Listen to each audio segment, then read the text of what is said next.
Okay, so good afternoon, everyone, and welcome to the Museum of Working Culture's last Valley Talk of the season, which I really can't believe this. My name is Anne Conway. I'm the director of the museum. And before I welcome our guest speaker this afternoon, I just wanted to, well, first of all, thank you for being with us, but also talk to you a little bit about the Museum of Working Culture and what is going on this month. Just a lot going on. So I know that some of you probably, I think some of you it's your first time. You probably are, follow Patrick and some of, his presentations. So if it is your first time at one of our presentations, please write a little note in the chat and let us know where you are from. We certainly like to know where our Zoom participants are from. And if you have never really been to the museum or heard too much about the Museum of Working Culture, we are part of the Rhode Island Historical Society. We are located in the city of Woonsocket, Rhode Island, the most northern city in the state of Rhode Island, very close to the border of Massachusetts. We are located on the banks of the Blackstone River. We tell the story of immigration, the story of the people who moved to Northern Rhode Island to work in a textile industry at the end of the 19th and the beginning of the 20th century. The largest group of immigrants to migrate to our area were the French Canadians. So they came at a time when there was a lot of poverty, the farms were not producing well. They heard that they could come to a place like Woonsocket and make more money in a month than they could make in an entire year on farms. So many of them decided to come and settle in Woonsocket, and they brought with them their survivance, which is a preservation of their language, their faith, and their culture. So Woonsocket actually had the title of the most French city in the US by 1920, with about 70% of its population being from French Canada. So this month is the month of March, and throughout New England, we celebrate La Francophonie. So La Francophonie is a celebration of all things French. And for us at the Museum of Working Culture, we celebrate La Francophonie by eating a lot of poutine. So I don't know if you know what poutine is. If you don't, please look at the Providence Journal today. You can find it online. We have a full page article on our poutine indulgence and competition. So we have teamed up with 7 restaurants throughout Rhode Island and southeastern Massachusetts. Actually, we have 8 locations because Frisky Fries got 2 locations. And by buying a passport, a poutine passport at the Museum of Working Culture, it gives you access to all of the other restaurants where you can get a free sample of poutine. And then you can vote for your favorite poutine by April 1st. And then if you've not had enough poutine, you can come to the Museum of Working Culture on April 3rd for our event called Bonjour Printemps, Salute to Spring. We're going to have José Vachon, who's going to perform live. So this is a live event. And we are going to have food trucks and storytelling. And there's going to be a lot of fun things happening. So if you want to find out more, you can visit shop MOWC.com to purchase some tickets if you'd like to join us for the poutine competition and Salute to Spring. So this year, the Rhode Island Historical Society is celebrating 200 years. So we have a lot going on at the Historical Society, and the museum is celebrating 25 years. So it's a huge year, big milestones for everyone. And if you want to know more about what's going on at the Rhode Island Historical Society, please visit rihs.org. So now we are up to, let's see, 74 participants. So I feel pretty comfortable that I can introduce Patrick Lacroix, Dr. Lacroix, to you this afternoon. Patrick is a native of Cowansville, Quebec. He holds a Ph.D. from the University of New Hampshire. He has taught at Phillips Exeter Academy and at Liberal Arts College in Canada. He serves as test center manager for Pearson in Halifax before taking on his current responsibilities as director of academic archives at the University of Maine at Fort Kent.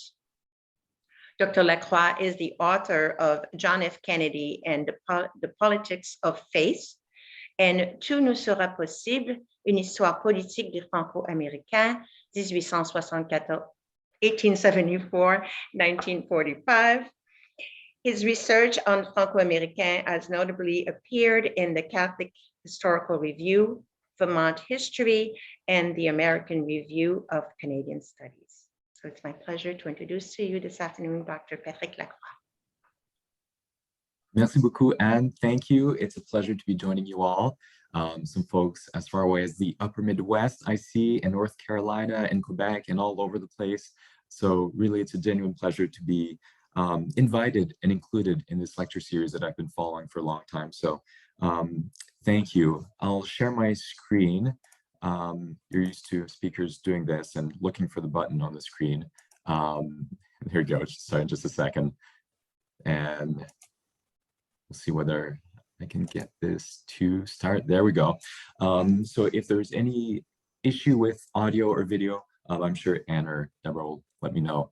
But here we go. We'll jump right into it. This is the story of French Canadians who migrated to the US Northeast, especially in the 19th century, but not exclusively. And what I'll do today is offer a different angle. So many of you are undoubtedly somewhat familiar. Some of you might be experts. I see some prominent names in the audience, but I'll try to offer a different story and a different take on a well-worn story about French Canadian migrations. And we'll start in the late 18th century, even though oftentimes we actually start in the late 19th century. We often associate mass migration from Quebec with the post-Civil War period, so the last third of the 19th century. But what I want to explore with you today is the deep roots of that migration process, one that is multi-centennial in nature. So we'll talk about the period before flourishing textile mills, the period before new Catholic parishes, before massive Saint Jean-Baptiste celebrations in New England, to offer something that's a little bit more complex and, again, a longer narrative about the French-Canadian presence in New England. All right, so we'll jump right into it, and we'll start by talking about push and pull factors. Some of this may be familiar, but I want to get your feet wet with some historical debates, some of which are still entirely unresolved among scholars of French-Canadian migration. It all depends on how you interpret sources and how you, or what evidence you look at, or what methods you employ to look at these sources. So one long-standing story about the push forces, some of the forces in Quebec that led French Canadians to US soil, has had to do with agriculture. And you'll hear me talk about Quebec and Lower Canada. I use these two terms interchangeably. What was Lower Canada from the 1790s to the 1860s became the province of Quebec. So don't be too intimidated by the use of these two terms. I use them roughly interchangeably, if not perfectly correctly sometimes. So the longest, or perhaps the best entrenched of these narratives, has had to do with an agricultural crisis at a time when people in the lower, in the St. Lawrence River Valley of Lower Canada were predominantly occupied by agriculture to sustain themselves. It was also a source of income to a limited extent on larger markets. So at the dawn of the 19th century, according to one school of interpretation, agriculture suffered from a deep production crisis. And the person you see here on the screen is Fernand Ouellet, one of our star academics in Quebec, who's passed away actually quite recently. But he argued that in the early 19th century, in the very first few years of the 19th century, so early 1800s, wheat production in Quebec collapsed. And that was due, in his view, it was due to soil erosion, soil exhaustion, older techniques, and older agricultural processes that weren't modernizing sufficiently. So people weren't using enough fertilizer, weren't using enough nitrates to feed the crops. And as a result of that, crop production or wheat production specifically collapsed. That, again, is according to Fernand Ouellet.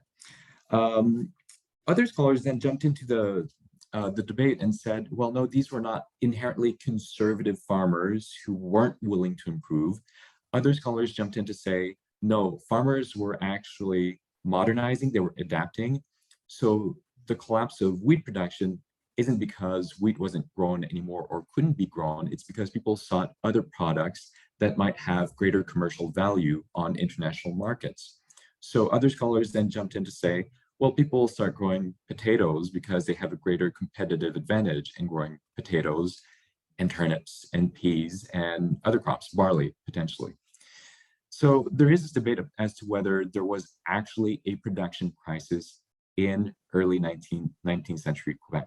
So when you read that in some of our major surveys or syntheses of Franco-American history, that should not necessarily cause some sort of alarm bell to go off, but take that with a grain of salt because scholars are still trying to figure that one out by looking at different sources. Other scholars have jumped in to say there was no net pauperization, which is this giant, unnecessarily convoluted word to say that people weren't getting impoverished, right? And this is a thesis put forth by Alan Greer, another really prominent Quebec scholar that's worth checking out. And he says, no, people weren't getting any poorer in the early 19th century, but there was a problem with the intergenerational transfer of wealth. What I mean by that is that established households, people who might have been in their 30s, 40s, and 50s, or even older, were still doing well. But it was a process of passing that on to an increasingly populous farming population, increasingly numerous farming population, that became problematic because there were only so many resources to pass down to fairly large families, to fairly a large number of children, really. Now, what we do know is that agriculture does suffer from fairly hard times in the 1830s and 1840s. So even if it's not a production crisis the way that Ouellet pitched it, in terms of people not adapting and the soil suffering as a result, we do know that there are pests like the wheat midge. There's a Hessian fly that buries its eggs in wheat stalks, and the moment that the little larvae burst, they eat the entire wheat crop. So that happens in the 1830s, and they decimate wheat crops in that period. So harvests really suffer in the 1830s. There's also a potato blight, not unlike the one that shakes Ireland in the same years, 1830s, 1840s. We won't talk too much about the rebellions today as much as I'd like to. That could be an entire course, really, more than an actual lecture. But we do know of British oppression and British intimidation of farmers south of Montreal in 1838 and 1839, which might have driven some farming families south of the border. And finally, there's a problem of getting access to actual specie, actual currency, actual money at a time when people are turning more towards sustenance agriculture or subsistence agriculture. So just finding money to support, to attend to their needs becomes difficult. And this happens at a time when the lumber industries suffers a number of shocks because of changing policies in London.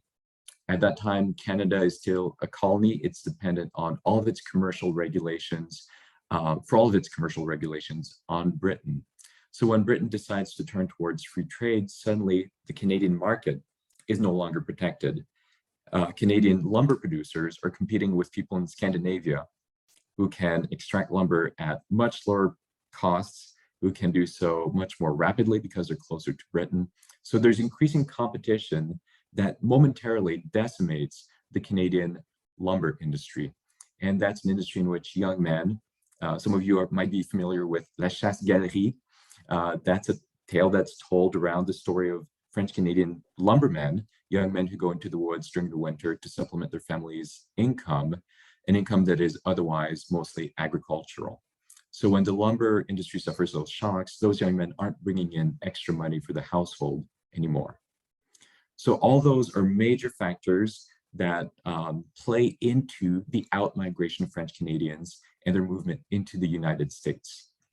I'll just add one more factor, as though that wasn't enough. There's still more, and that's the immense population growth that we see in the first half of the 19th century.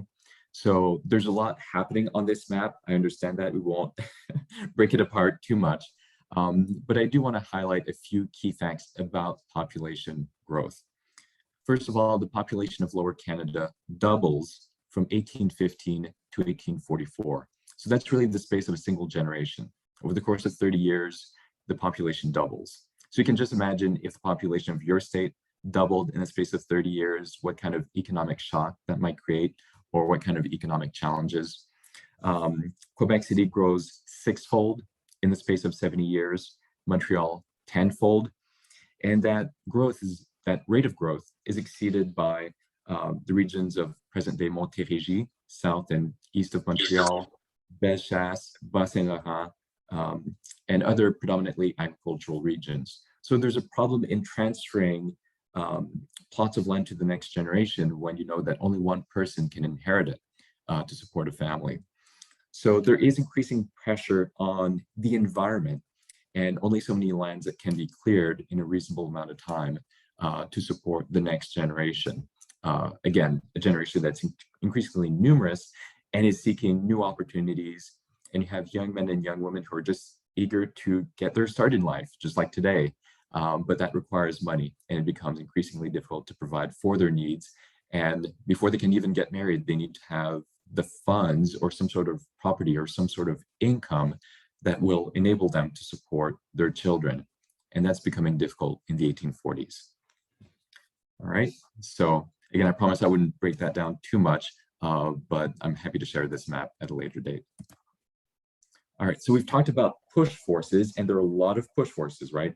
Agricultural, there's lumber industry, there's issues with the market adaptation in Lower Canada, as well as this big population push. So many factors that could play into the movement of people south towards the United States. At the same time, there are pull forces. And some of you might be familiar with this story already. This is just to set up the context. So the fact that the US is called the Great Republic isn't necessarily a subjective value judgment. It's because it's large. It is a large republic, and simply one of the largest countries in the world already at this point in time, in the early 19th century. So it's a huge domestic market that's extracting a lot of resources, that has access to a big agricultural base that is increasingly growing in the Midwest as people are expanding westward.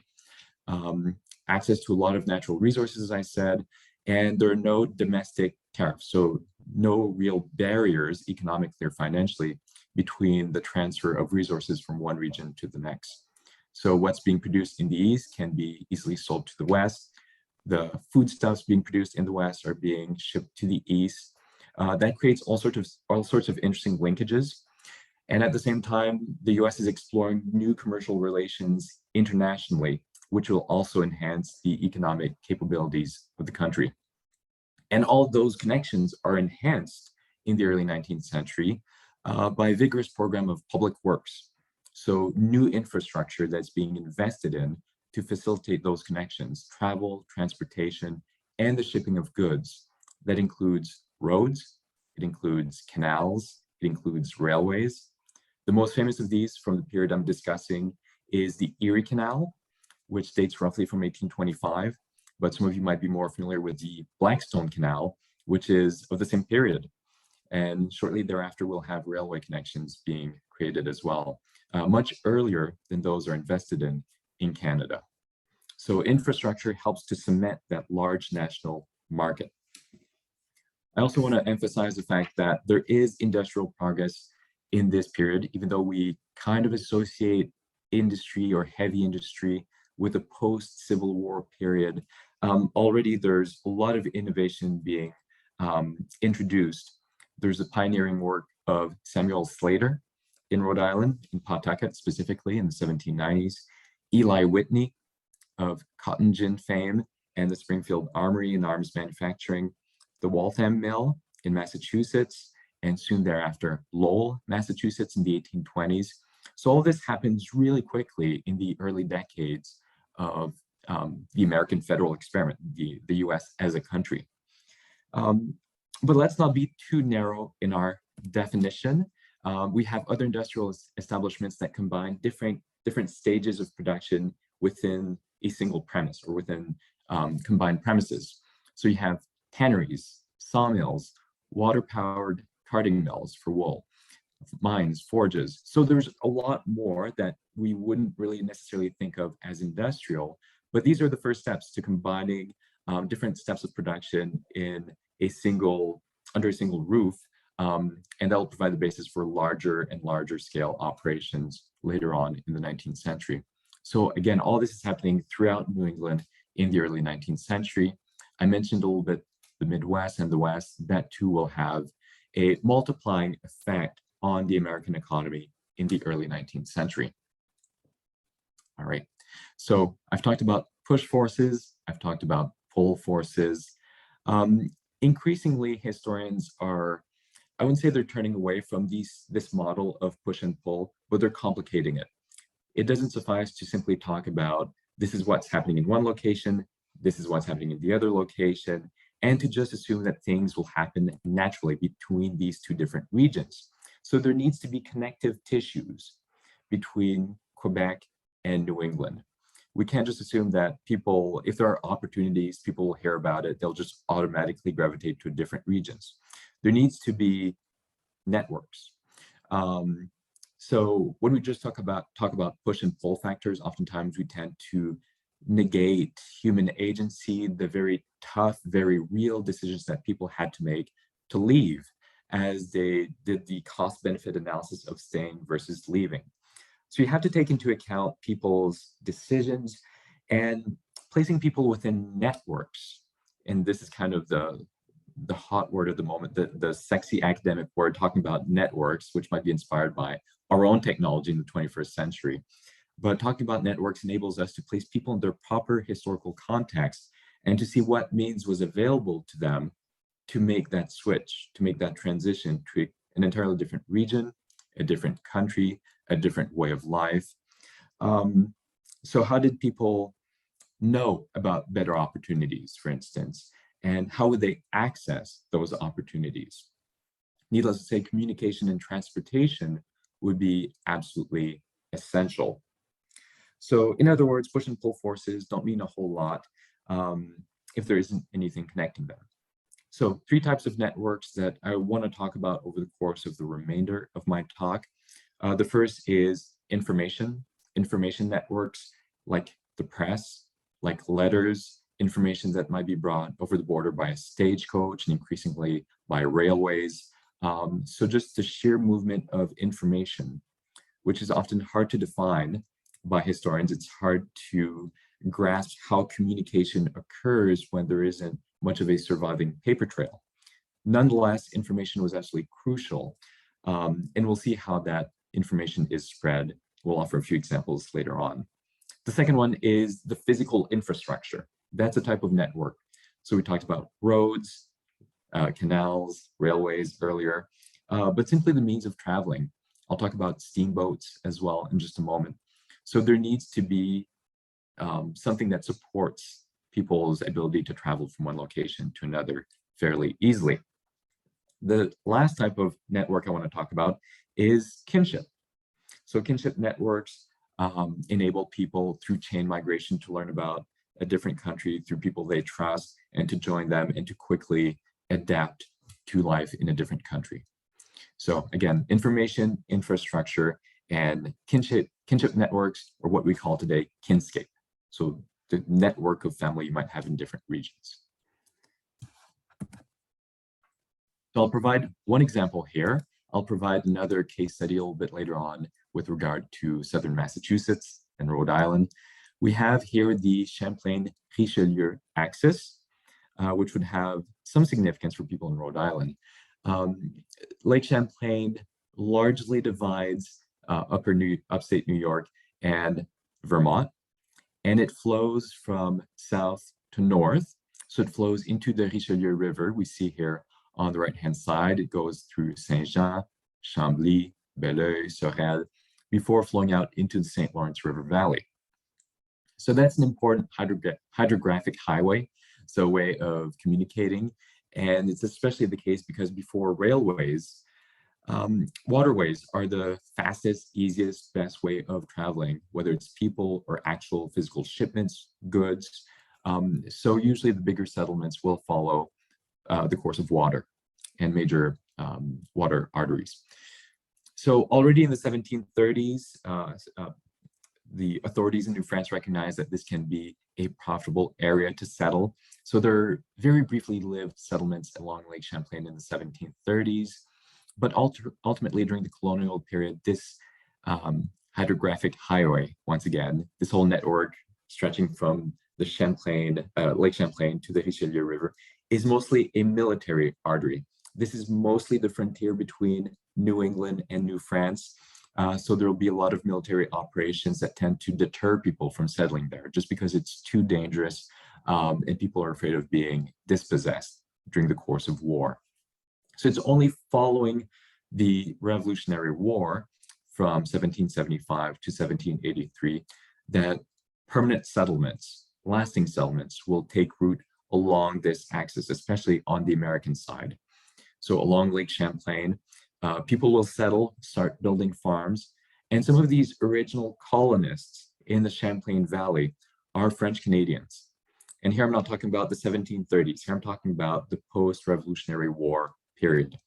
In the 1780s and 1790s, you have French Canadians who had joined the Continental Army, who had served in distinct regiments for the cause of independence as patriots, and who were unable to go back to Quebec, quite simply because they were now enemies of some kind. And oftentimes they had been dispossessed in the course of the war. Their lands had been seized by the British or by their neighbors. And so they weren't able to go back to Quebec. So those Revolutionary War veterans settled along Lake Champlain, started clearing lands, and some of those grants were recognized very early by New York State. So it was made official. And I and some other people have argued that these are truly the first Franco-Americans who are settled in New York State on American soil as early as the 1780s and 1790s. So those individuals will start going north, not to try to find a farm they had abandoned, not to try necessarily to find family, but to access the spiritual resources of the Catholic Church. They will go north to Chambly, especially to have children baptized, to have marriages recognized officially by the Catholic Church, and every now and then for funerals, although, you know, chances are people will be buried on a plot of land on American soil. You don't want to keep a body around the house for too long before going up to Chambly. So mostly baptisms and weddings that occur north of the border. And so this is a crucial source for understanding the earliest French Canadians settled on US soil, these church registers. And I have an example here. So this is a church record from Chambly, which once again is very close to the American border. And it dates from the 1780s. So we don't have to wait until the 1860s. We don't have to wait until the 1870s to find Franco-Americans. We can look at some of these early church records. And here we have Noël Bélanger, who in 1775 had decided to take arms for the Continental Army. And he went to the US, he fought in a number of battles. And ultimately he got a plot of land in upstate New York, just as I've been discussing. He's one perfect case study. But he still went north. He crossed the border back and forth at a time when there were barely any controls at the border to get his children baptized, and in this case, to get married. And his father-in-law, interestingly enough, you might see it, it's the third line from the bottom. His father-in-law is named Aimable Boileau, and he too was a Revolutionary War veteran. So all that to say that people are crossing the border back and forth, and that type of border crossing only increases over the course of time, especially as Lake Champlain develops and people are clearing land, and lumber in giant rafts is being floated down Lake Champlain and into the Richelieu River to be sold at in Montreal or the market in Quebec.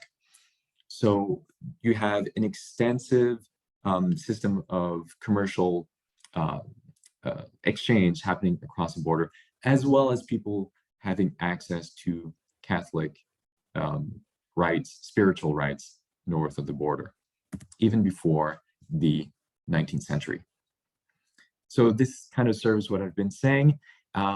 We have the War of Independence, then we have the beginnings of early settlement to reward people who had fought in the war.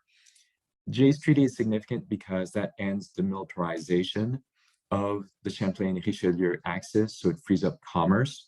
And from that point on, you do have a lot of lumber being extracted, as well as commercial agricultural products being floated down to be sold in Lower Canada. Because again, this is pre-railway time, so it's easier to just float things down the river than to move it up towards New York City or to Boston. So there's this natural connection economically and increasingly in regard to kinship with Lower Canada. We also have in 1809, and this is very early in the history of transportation, as early as 1809, there is a steamboat floating on, not just floating, but paddling down Lake Champlain and the Richelieu River, which attests to the significance of this artery, the fact that a steamboat would be built there and not on a bunch of other waterways across the Northeast.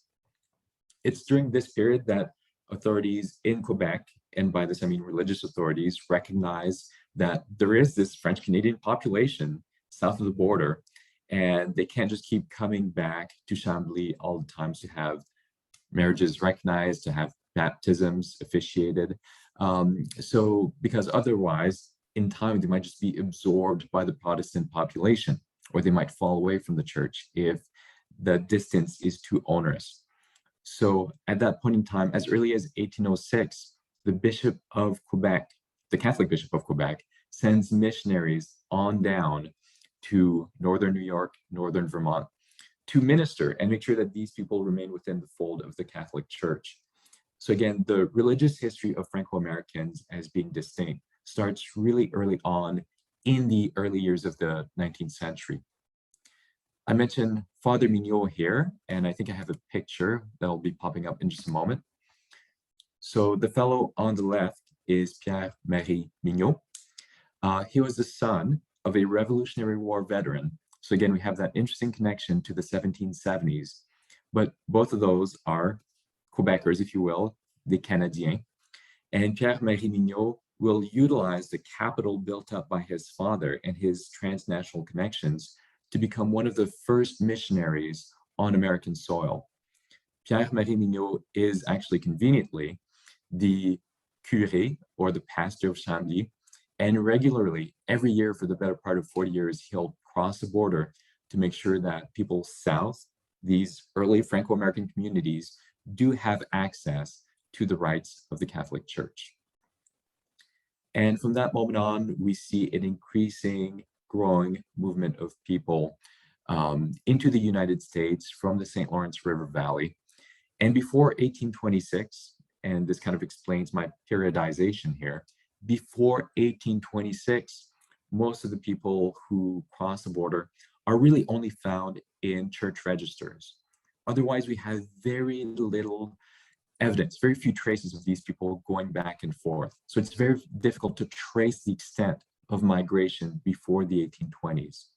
But from that moment on, from 1826 forward, we do have letters, we have diaries, all sorts of other resources, articles in the press that attest to the growing movement of people back and forth, even before there is a great hemorrhage per se.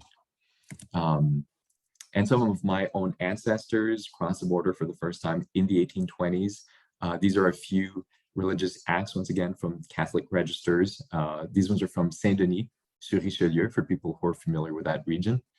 My great-great-great-great-great-grandparents cross into the US, and when they come back, they have 2 new kids that they decide to have baptized, and they are baptized in 1831.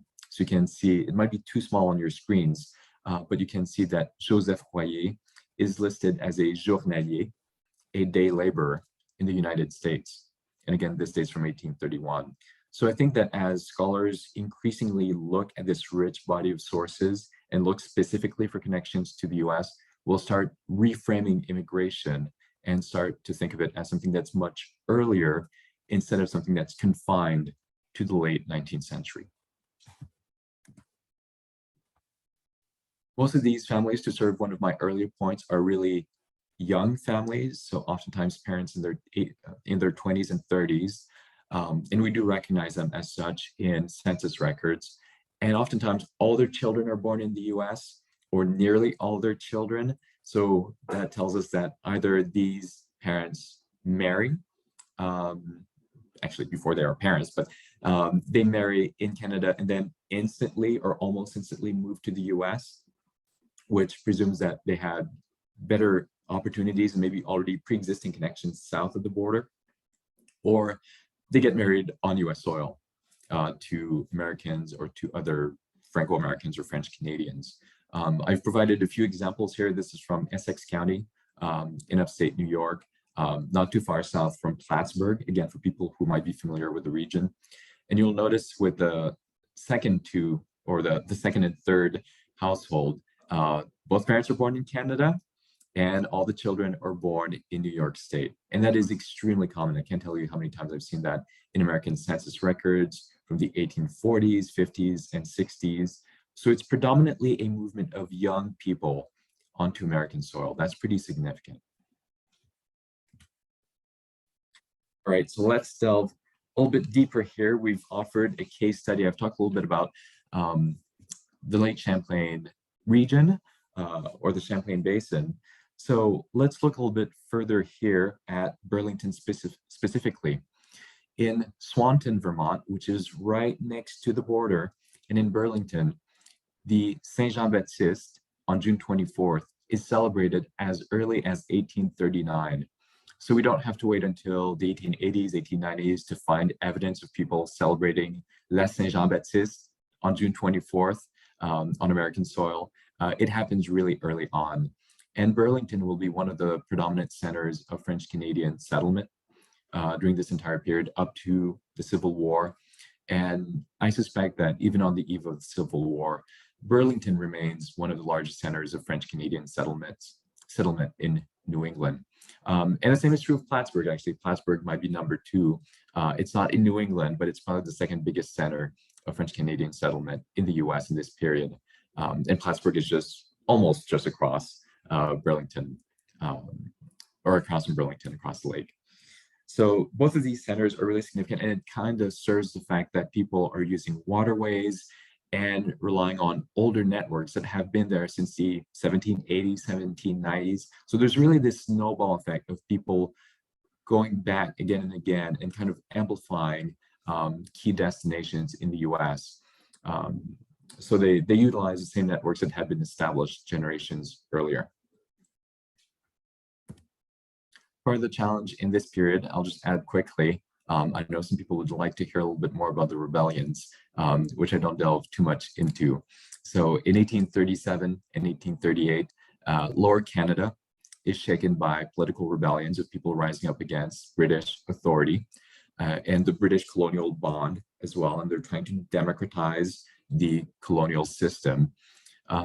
As a result of that rebellion, hundreds of people, predominantly men, will go south as political refugees. But it's very hard to disentangle the economic migration of this period, which is already quite significant, from people who are fleeing for political reasons. Aside from looking at lists of people who've been proscribed, who've been thrown out of the province basically under penalty of imprisonment and trials and all that, it's very hard to disentangle these two movements. We do have credible sources from roughly 1840 that states that in the course of a few years, 4,000 people left Lower Canada, so roughly from 1838 to 1840. But that is a rough estimate. And unfortunately, census records from this period are fairly vague. They're only a help to an extent because they only list the head of household until 1850. So we don't have all the members, we don't have their places of origin necessarily.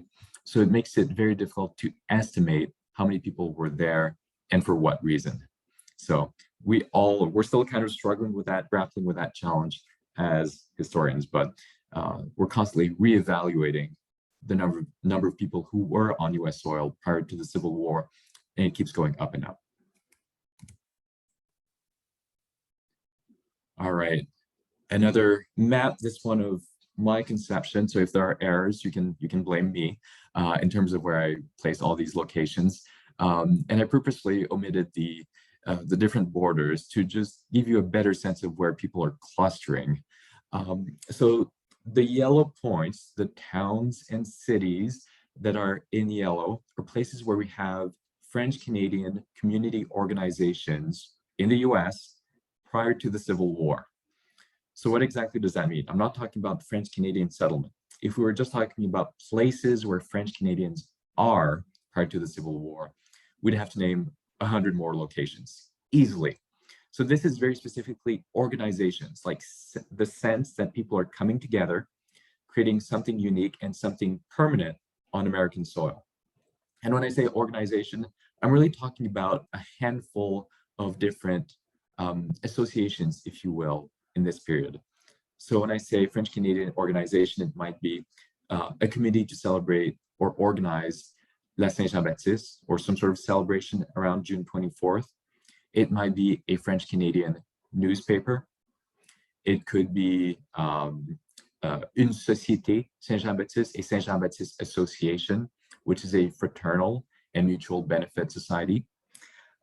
It might also be a political rally specifically appealing to French Canadians, with maybe people speaking French on the hustings. Or finally, a national parish or specific missionary work targeting French Canadians. So that's a handful of things I'm talking about here with regard to organization or community formation as well, which is another good word for it. You'll see that most of these clusters are in the Northeast. You'll notice that half of these are along the Hudson Lake Champlain artery that stretches from New York City to roughly to Montreal.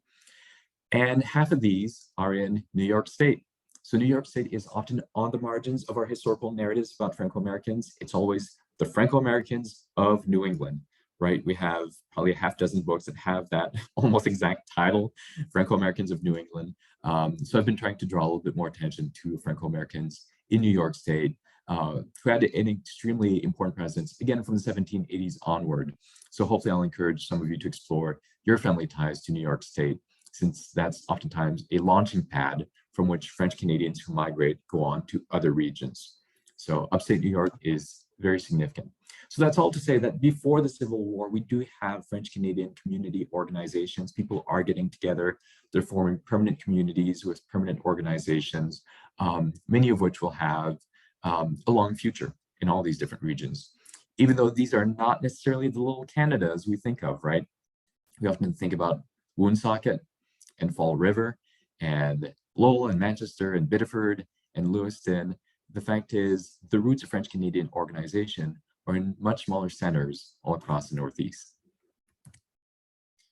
So I'm looking at the clock right now. I want to make sure we have enough time for some of the other parts of my argument here. I will not drown you in numbers or hit you over the head with these. There is a significant debate within Quebec scholarship, but also within Franco-American scholarship about how many people were in the United States when. And these are some of the most significant estimates in terms of their influence within the literature.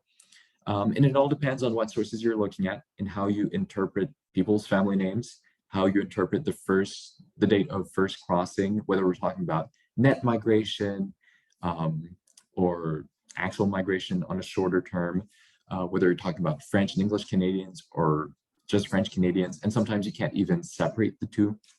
So all this to say that there are a lot of figures up there. I won't tackle this too much to be respectful of your time. We can talk about it during the Q&A period, but I do want to emphasize one thing, is that in the 1850s and 1860s, Burlington and Plattsburgh, as I mentioned, are the largest centers in northern New England, but you have centers developing in southern New England as well.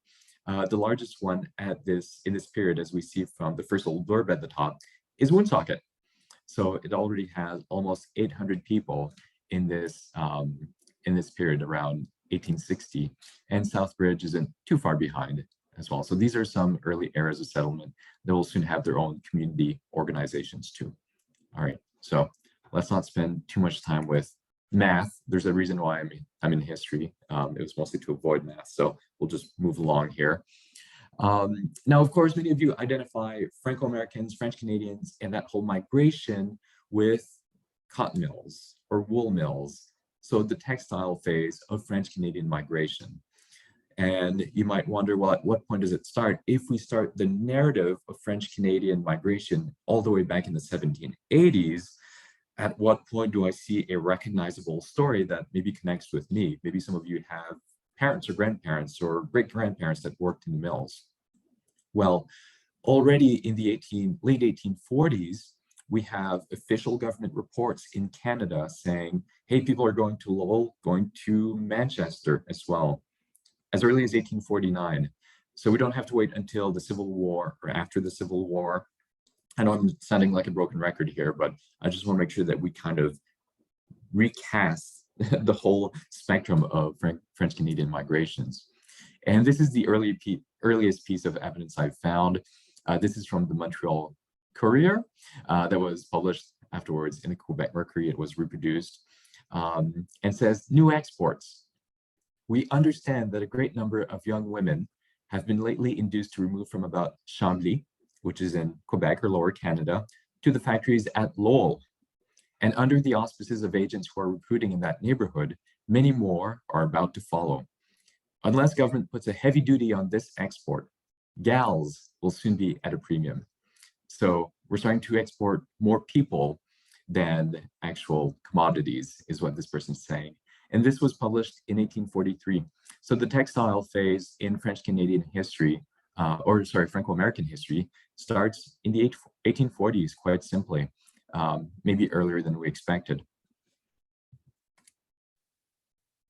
So I'll go over this a little bit somewhat quickly, but it's just to kind of show how our migration networks will change over time.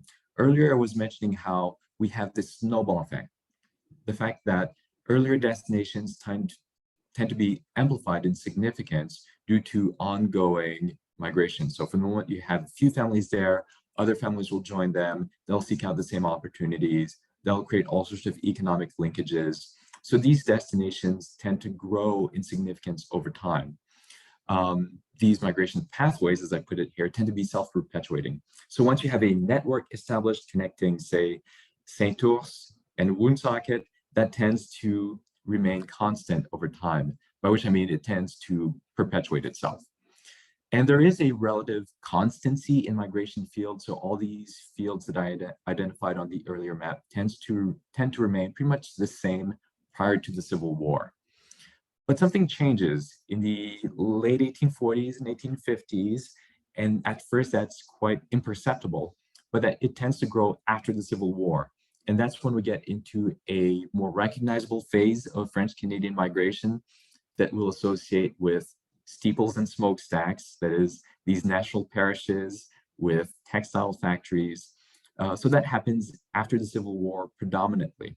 So why do we have migration first from Lower Canada to Plattsburgh, Burlington, Waterville, Cohoes, New York City, early, and then later on, again, Woonsocket, Fall River, Manchester, Lowell, Biddeford, Lewiston. How does that transition occur? Why do people start seeking opportunities elsewhere? Is it just the fact that we have these brand new mills that provide new opportunities? That's part of the answer, but again, we have to look at the networks, information networks, and railway networks, notably. So I talked about infrastructure earlier. The infrastructure of rail expands eastwardly towards that broad periphery around Boston to what we recognize today as major textile manufacturing centers. So there's this reorientation of migration towards those centers. It's also partly due not only to railways, but the recruitment activities of agents, mill agents in Quebec, who come up, and especially during the Civil War, they need a bigger labor force while a lot of men are off to the battlefield. And they're getting larger and larger orders from the federal government to supply troops with clothing. So that will also enhance the interest of people in working in these large textile mills at a time when inflation is high, but the wages grow even faster. So that's a great opportunity, and that'll help suck people further eastward towards places like Woonsocket once again. And there might be a large disparity in available wages as well. So it might be possible to make more money in these large industrial centers as opposed to working on the docks of Plattsburgh or working as a farm laborer on the outskirts of Burlington. So there is a comparative advantage that develops. And I think that the most significant one is the fact that even though you can employ your entire family on a family farm in Vermont, in terms of actual specie and gaining access to cash that can be utilized in different ways, you can employ the whole family in a textile mill. And while the cost of life will be higher, that provides you with greater liberty in terms of what you want to spend your money on, as opposed to having limited cash and most of your activities being devoted to the growing of crops. So that's one of the big differences, and that's what tends to change that process of cumulative causation, which is the snowball effect I've been talking about, and tends to redirect these networks, tends to change the migration streams towards more greater industrial centers, bigger industrial centers with different opportunities again, imperceptibly at first, and then quite noticeably from the 1860s onward. The railway here, I'll just skip over that to cover a little bit about the Blackstone Valley. And already in the 1810s, through some of the processes I've described, the push and pull factors, but also the development of networks, we do have the first few families from Lower Canada arriving in Woonsocket. I've yet to see any contemporary evidence of this, but it's been described by a lot of scholars. Marie-Louise Bonnier wrote a book, I think in the 1920s, about this process, based partly on oral interviews and people's memories. And I suspect that we do have early census records as well that confirm this early presence. We're still kind of puzzled as to why Woonsocket, why that early, even though there are industrial facilities, when there are many more opportunities all across the Northeast. But who knows, maybe further digging will provide a little bit more information about that. So from that point on, from the 1810s onward, what happens in the Champlain Valley between New York and Vermont is mimicked here along the Blackstone, is reproduced. So a lot of these different regions, although they do so at different intervals, will follow the same gradual process of settlement, organization, growth, and eventually adaptation and integration too. Along the Blackstone, we do have the canal that's, as I mentioned earlier, completed in the 1820s. About 15 to 20 years later, we do have a railway connecting Worcester, which is another early center of French-Canadian settlement, to Woonsocket. So that will facilitate the movement of people towards some of these textile mills specifically. At the same time, almost within the same years, we have a process of Catholic organization, first through missionary circuits, and then afterwards through the formation of actual parishes that are permanent, that are distinct, that are ethnic in nature. And you might recognize the name here, the arrival of the Mignots. In the 1850s, a few of Pierre-Marie Mignot's nephews settle in Worcester. One of them is actually a priest like his uncle, Pierre-Marie, and he'll be ministering to them until to this early French-Canadian settlement, until the establishment of a French-Canadian national parish in the 1860s. And for most of these big little Canadas, kind of a contradiction in terms, but the better known little Canadas that stretch all across the Northeast in that broad ring around Boston are established in late 1860s. It's only in more remote fields, the earlier centers of French-Canadian migration, that we have earlier ethnic parishes, as we see in Waterville, in Plattsburgh, and in Burlington. And the fact that we do have an early stream of French-Canadian migration to this region is confirmed by an immigration agent who in the 1860s remembered offering a lot of tickets, or actually selling a lot of tickets, to people who had explicitly Worcester and southern Massachusetts as their destination. So I mentioned earlier that in 1849, we already have evidence of Manchester and Lowell being destinations of people going into the textile industry.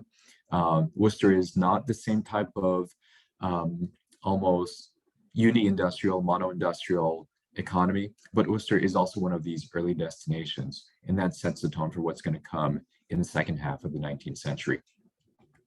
All right, so we finally get to something that's a little bit more recognizable.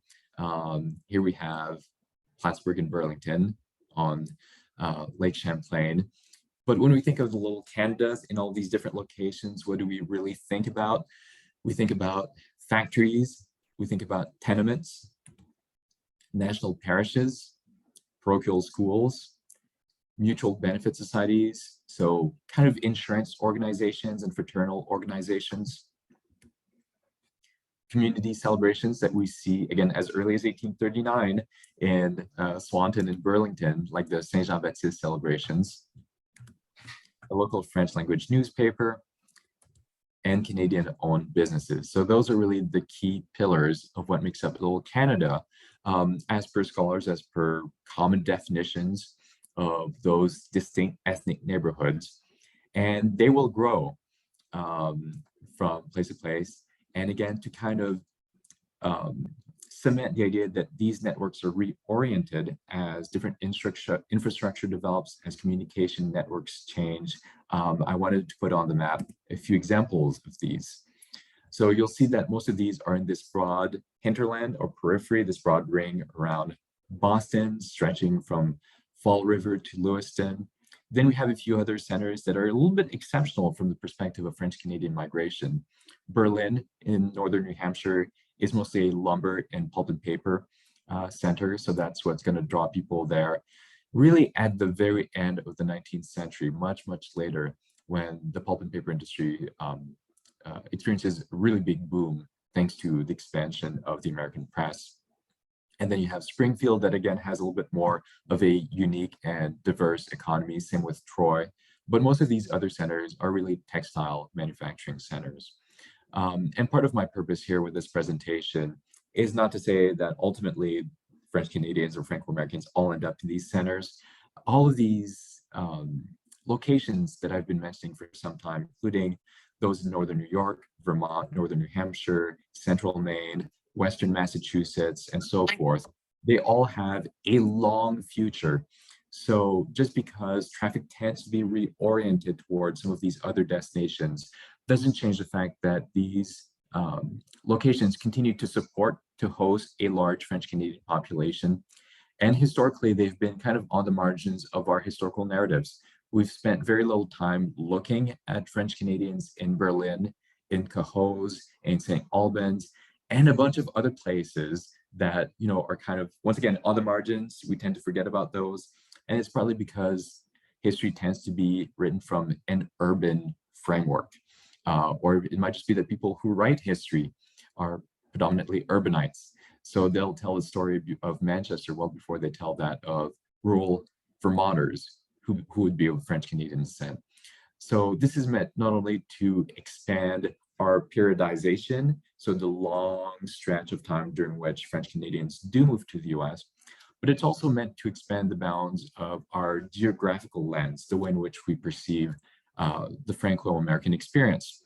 So it does not simply occur on the streets of Lowell or in street fights with the Irish in Manchester. It happens all over the Northeast, and it makes for really complex setting.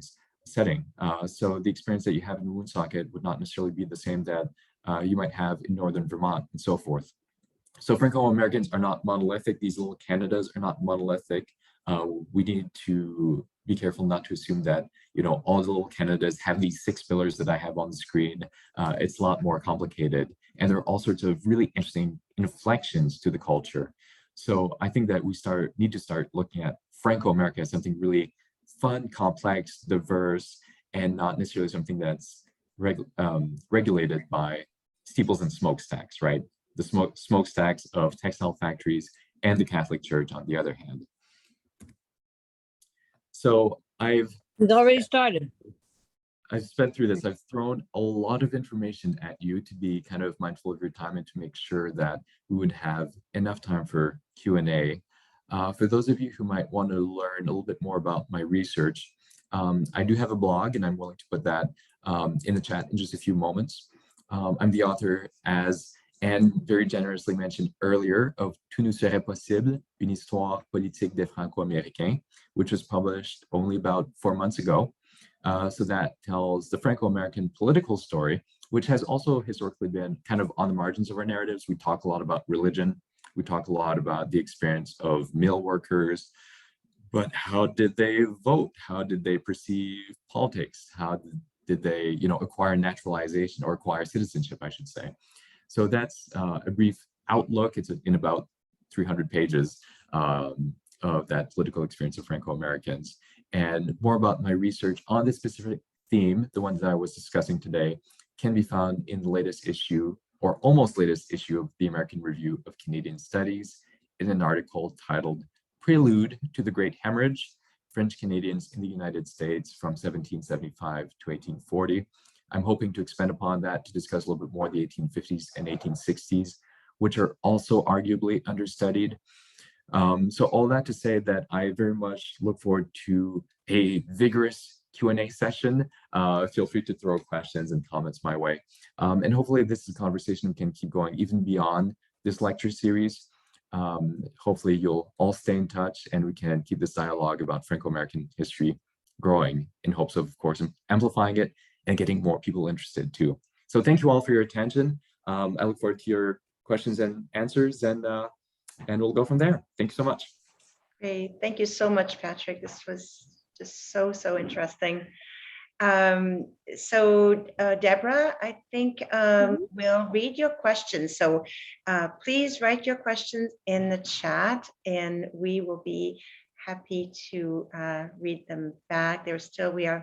We are many people here today, so it's easier to do it that way. So if you want to just take just a few seconds and write your questions, and Patrick will be happy to answer them for you.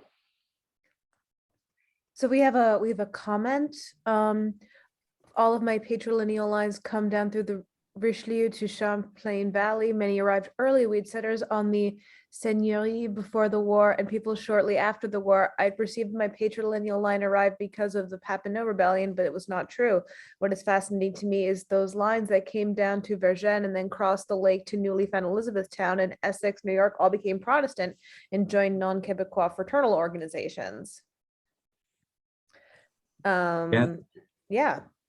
Thank you for that comment, Suzanne. I really appreciate that. And that's, I'm glad you share your story, because I think that story is more widely shared than we tend to acknowledge in the major works of Franco-American history, the major books on the subject.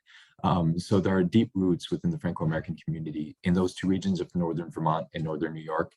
And it's true, in the early years of the immigration process, people wanted to integrate, and they didn't necessarily have access to Catholic missionaries or to Catholic churches. And sometimes the best way of integrating and taking part in the life of the community, or getting acceptance as people from the outside, was to join non-French Canadian and non-Catholic organizations. So if we only look at those key institutions or key organizations, we might be leaving a lot of people out who, might not have identified explicitly as French Canadians, but who certainly were and had those roots. Hello? Hello, Ann? Oh, hi, Ray. Yeah, I don't know how to type that question, but I do have a comment or question from Patrick. Wonderful lecture, by the way. Is it possible? We have, go ahead, Ray. Okay, Patrick, my name is Ray Bacon, and one of the things that we could argue about Francois Proulx, by the way, as to when he was, but I still think that he was our first French Canadian, and he was also Rhode Island's first recorded French Canadian. And his son, Francois, later became a recruiter for the mill owners. And as far as Woonsocket is concerned, the reason, and I believe this, that Woonsocket continued to be a French Canadian community longer than most, and by the way, the others were great communities, is the arrival of French and Belgian industrialists, where the French spoken in the mills was a benefit because they would tell each other. And even in Tisserand du Pouvoir, when Claude Fournier came and we talked, and he came to see us at the school, and he mentioned that, these people that came, the recruiter you see in the movie says, c'est les Français qui ont les usines. In other words, you have no problem. Anglais, Français, doesn't matter. So just an observation, and I believe that it extended Woonsocket's celebration of Saint Jean-Baptiste Day and so on for many more years than other communities into the 1950s and 60s. Thank you for your presentation, and thank you for wedging me in like this, but I couldn't hold back. And Claire Quetal has written a wonderful translation and so on of Bunya's book, and Armin Chartier, and our good friend who came here in '78 to determine what has happened to the descendants of these French Canadians, Pierre Anctil, who's still teaching at the University of Ottawa, a wonderful doctoral dissertation on, I would say, the fruits of the people who came here back in as early as 1814. Thank you. Thank you, Ray. Merci. Thank Merci. you. Thank you. Yeah, thank you, Mr. Bacon, for that. And you're right, that made Woonsocket certainly, well, that helped to make Woonsocket, again, as Anne was saying earlier, perhaps the most French place in the US, that connection to metropolitan France. And I know that that caused frictions as well, especially from the perspective of education, but it certainly helped and made Woonsocket unique in the Northeast, having that connection to industrialists from Paris and from Belgium, for sure. So thank you for your comment. Deborah, we have other questions in the Yes, chat? we do. In my family, so another question, in my family research, I found a list that showed two of my my American-born French Canadian uncles went to Canada when drafted for the Civil War. Have you found that this happened a lot? Sorry, can you repeat that? In my family research, I found a list that showed two of my American-born French Canadian uncles went to Canada when drafted for the Civil War. Have you found that this happened a lot? That's interesting. No, I haven't. I can't say, unfortunately, that I've done much research on that. So that sounds really interesting. I'd love to learn more about that. So I invite the person who asked that question to share greater detail. Sounds like an interesting family story, though. So, but maybe, I'm thinking of people like Jean Lamarck. Jean Lamarck wrote a great book on French Canadians in the Civil War, which is, the most authoritative book on the subject. But he'd at least offer a little bit more context on that for people who went north instead of going south, if you will. Mm-hmm. Do you have a map of the railroads from the late 1890s?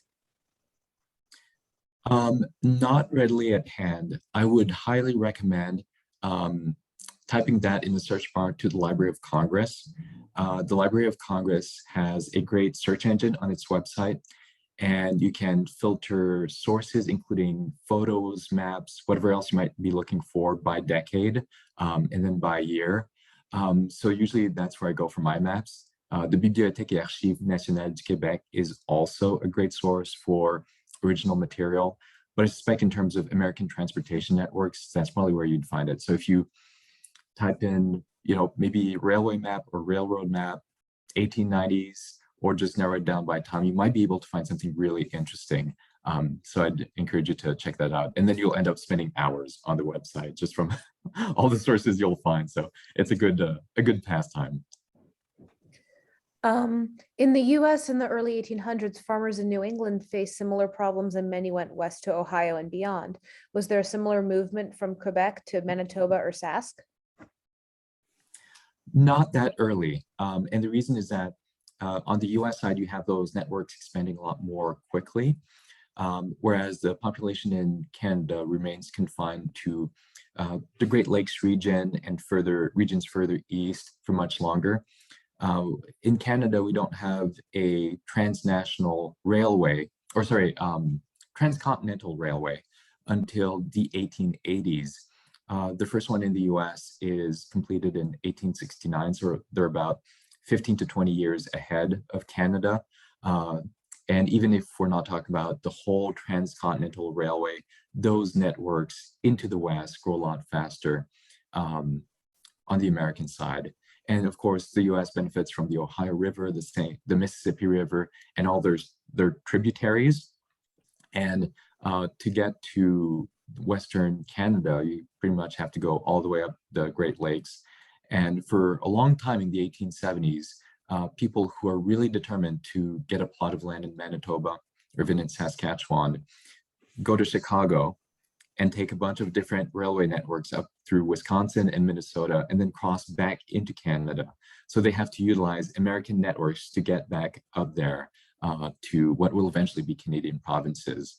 So there is a Western movement, but French Canadians in this period are more likely to go to Illinois and Michigan and Iowa than they are to go to Manitoba or Saskatchewan. So they tend to stick to the US and maybe to the warmer climes as well, than going all that way north. Especially in a region that's still predominantly Indigenous and Métis, and those political questions aren't resolved until a lot later. So French Canadians tend to join Americans in going to the American Midwest. We have a comment. I grew up in New Bedford, and this is a comment that was incomplete. So if Bob Pariseau wants to try typing that out again, because it's not really complete. Next question. Do you know if the migration to work in Connecticut factories was similar to that in other New England states? To a great extent, it does match that reorientation of immigration that I mentioned a little bit earlier. So Connecticut is a fairly late destination, and it's one that's propelled by the activities of some of these textile mills during the Civil War, when a lot of these mills are getting orders from the federal government. So places like Putnam, Danielson, Bristol to a lesser extent, and even Hartford a little bit, the whole Connecticut River Valley will also benefit from that, but it's later. And part of the issue with Connecticut is that there's people who are practically bonded and they're working contracts for different companies, which forces them to stay in Connecticut for a short period of time, sometimes actually longer than they'd want to because they are bonded. And oftentimes after that, they just settle somewhere else because the working conditions are absolutely atrocious. So there's a lot more fluidity, a lot more movement in the Connecticut French Canadian population. And that leads to a kind of declustering. So that's why perhaps to an extent, it's harder now to find a large surviving French Canadian community in Connecticut. They're still there, but they're a little bit more dispersed. And we don't have the same type of community organizations, or at least organizations of the same resilience that we might find in Woonsocket and other locations. So we have a comment from Suzanne, sort of following up with your conversation. They definitely did identify as French Canadian, fiercely held onto their heritage right down through my grandfather. They just lost the Roman Catholic part. And I guess they didn't have the Saint Jean-Baptiste Society available. You are right. Thank you, Patrick. And then I guess this is in relation to the Civil War question. Pretty much all great grandfathers, great uncles, cousins, etc., actually enlisted for the Civil War. This seems to have been common in the Champlain Valley anyway. Right. And that was one way, either out of adventurous spirit or out of desperation, let's remember that young men could acquire money really quickly. And some of them could take the place of a better placed, wealthier person who didn't want to fight, right? That happened a lot during the Civil War. So they could pick up I don't think it was called a contract, but they could pick that up and fight in their stead, fight in their place. So yeah, for a lot of French Canadians, it was just a good way of acquiring money quickly, by which point, you know, hopefully if they made it through the war, then they could quickly settle down and have the money to found a household, if not to attract a spouse. So Bob Pariseau did update. Could you comment on the interactions of French Canadians with the Irish and English populations in cities like New Bedford? Yeah, great question. So again, this is the type of question we could offer an entire course on. I'll try to be succinct on this.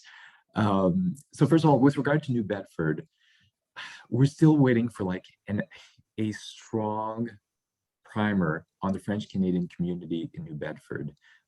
In New Bedford, they tore down practically all the mills in the 1930s, and that's one other place where people just dispersed, which is not to say that there aren't still French Canadians, but we kind of lost the built heritage of the French Canadian population. So if there's anyone who's really interested, we need a book on New Bedford Franco-Americans. Hopefully that will be in the making eventually. What we notice specifically about relations between French Canadians and the Irish, they tend to be friendlier in small centers where there's less ethnic clustering, where they'll work in the same shops, work in the same factories, work in the same fields, even though there are frictions that tends to lead to at least closer relations, greater esteem between the two groups, intermarriage between the two groups at an earlier date. Whereas in a lot of bigger cities like Manchester and Lowell, the Irish already have well-defined neighborhoods. French will also define neighborhoods within the city. And there's a lot more ethnic, it's not the best word for it, but ethnic segregation in terms of clustering within the city. And that leads to a lot of hostility, less communication, less coordination within the labor movement. And it's also in those cities that usually the population of each group will justify the creation of two distinct churches, an Irish Catholic Church, a French Catholic Church, and oftentimes the Irish Church comes first. So for the French to create their own, they have to dismember the original Irish parish and take members and take money away from that first parish to create their own. And the Irish usually resist that. So the religious question is also more acute and more difficult in larger centers because they can each have their own church, whereas in smaller centers in rural Vermont or in upstate New York, they tend to have the same church. And that also leads, even though there are frictions, I don't want to negate that, but it leads to closer relations over time from generation to generation. And with the English, it varies a lot. There are times when there is a revival of nativism in the late 1880s, in the 1920s with the Ku Klux Klan in a lot of major urban centers in the Northeast. So that's fairly common. But at the same time, there tends to be less acute conflict, fewer street fights, fewer everything, because the Anglo-Saxon Protestants who are already well established tend to not be direct economic competitors with the French Canadians. So that's one item. And the religious factor isn't an issue either in terms of dismembering parishes. So that tends to cool tensions a little bit more between or I guess I should say warm tensions a little bit more, to put it that way, lead to better relations between those two groups. Can you talk about the back and forth between, say, Fall River and Quebec City before settling in the US completely? Grandparents took care of kids while parents worked in the mills, winter in the mills, summer in the farms, etc.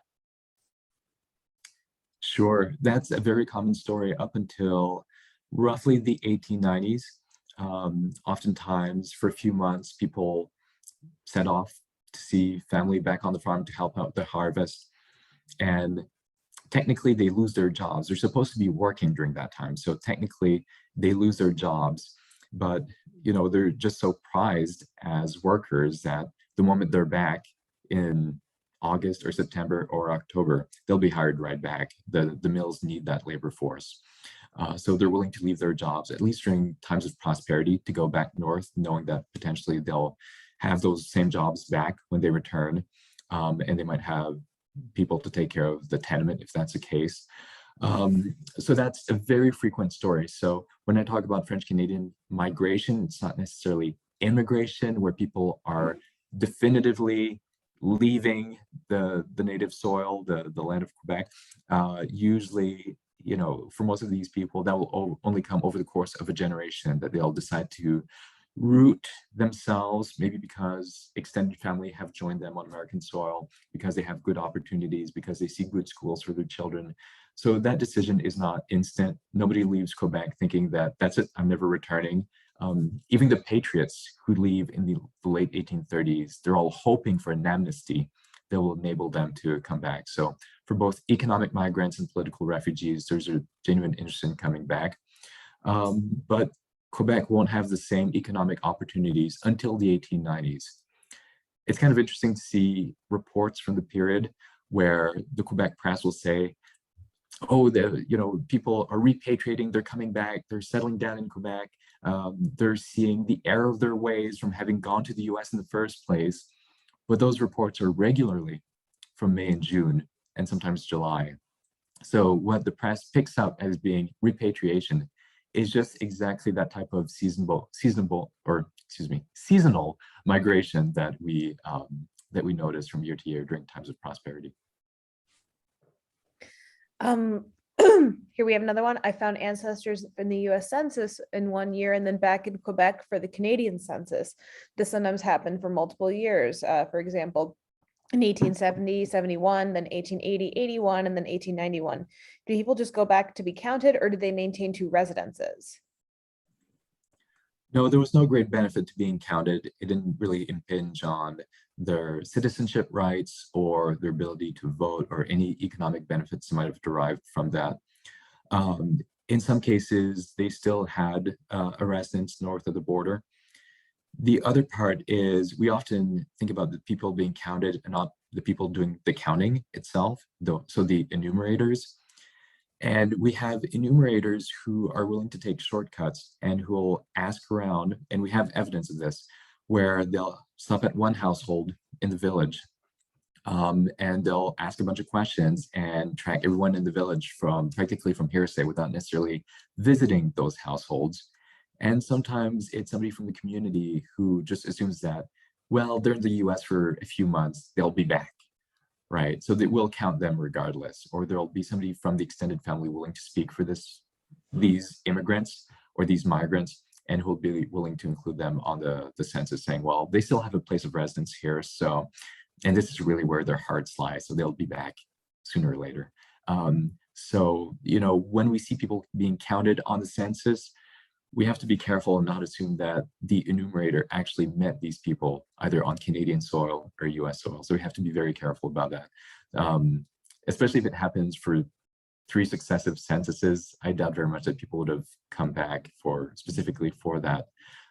It might be worth looking also at the specific dates. In some cases, the official census date was May 1st or June 1st. I think I've seen April 1st for one of the earlier censuses.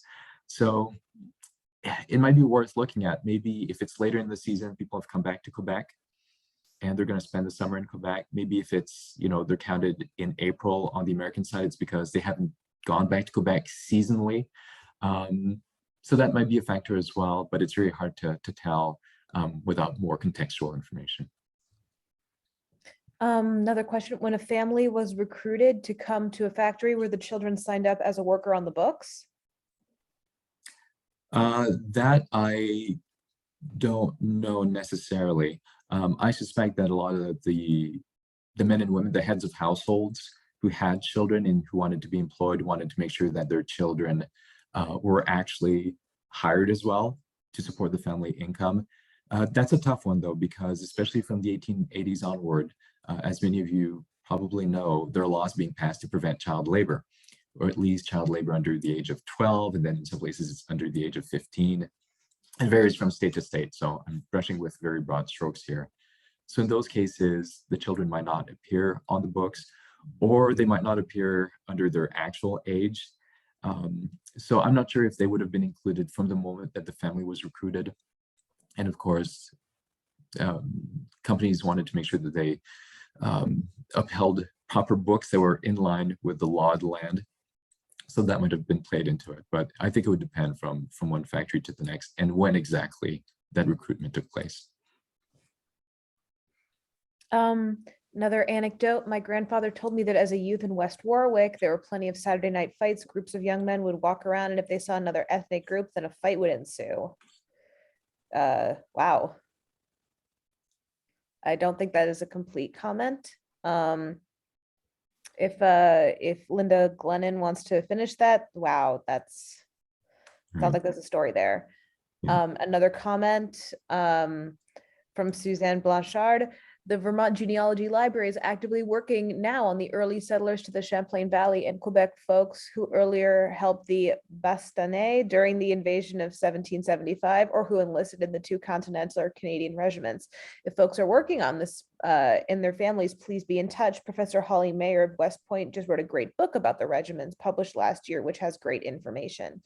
Suzanne, is there a link that you can put where people can learn more about what the Vermont Genealogy Library is doing? That would be wonderful. And I can attest to the fact that Professor Meyer wrote a really wonderful book. It's dense, so fair warning, it is very dense. You'll find a lot of footnotes for those of you who want to pursue additional information about it.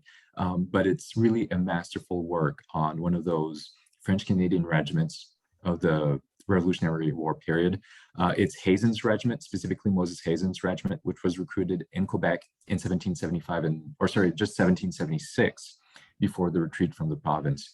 And Debbie Douay from the DAR has a full list of, well, not a full list, but close to full list of French-Canadian participants in the Revolutionary War.